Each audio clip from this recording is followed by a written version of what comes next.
Have you ever noticed that every time that you are trying to accomplish something big in your life, that there's always obstacles in the way? In fact, I would go one further to say that there's always a giant at the gate.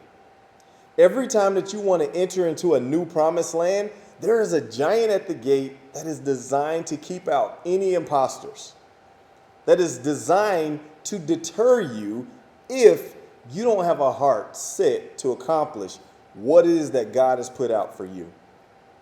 We're reminded about this in the story of David and Goliath. And I know that everybody has probably read that story. Even if you're not Christian, you've probably heard this story or a story similar to it. In David, this young, ruddy-looking kid comes and he's approached by this huge giant, and he tells this giant, I'm going to cut your head off of your shoulders and I'm going to feed it to the birds.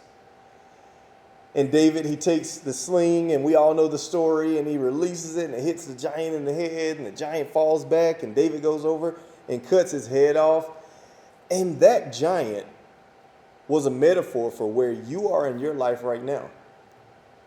You have a promised land that you're trying to get to. David's promised land was to be king. But to get to that promised land, you have to defeat the giants in your life. And so really quickly, I'm going to give you 3 ways that you can defeat the giants in your life. Number 1, change your perspective. You have to change what it is that you think that you're seeing. Because many people would have walked into that situation and seen the giant and go, man, we're outnumbered right now. These guys, they have so much more strength than we do. They're huge. We can't kill these guys. But David says, he has a sword. I have a sling. He won't even get close to me before I put him down. So David changed his perspective. The next thing that you have to do, point number 2, is you have to develop a trust for the tools that God has given you. You see, God has given us all these gifts, talents, and abilities. He's given us these tools to accomplish the things that we need to accomplish to get to the promised land that He has for us. But you have to trust your training. You have to trust the tools. Think about it. King David, he killed lions, tigers, and bears. Go ahead and say it. Oh my. Yeah, for my Wizard of Oz people, which that's one of my favorite movies. But David, he killed multiple lions. He killed multiple bears.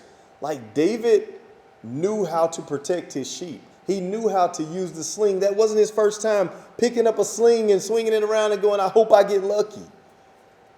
And my last point, you have to develop a relationship with Jesus Christ. Because when you know that somebody that's bigger than you, somebody that sees further than you, has your back, there's nothing that you can't accomplish. I remember when I was younger and I would get ready to get in a fight with somebody, and I would wonder why the person in front of me didn't want to fight. And the reason why they didn't want to fight is because my big brother was standing right behind me, because he had my back. And in the same way, Jesus Christ has your back. Now go and defeat your giant.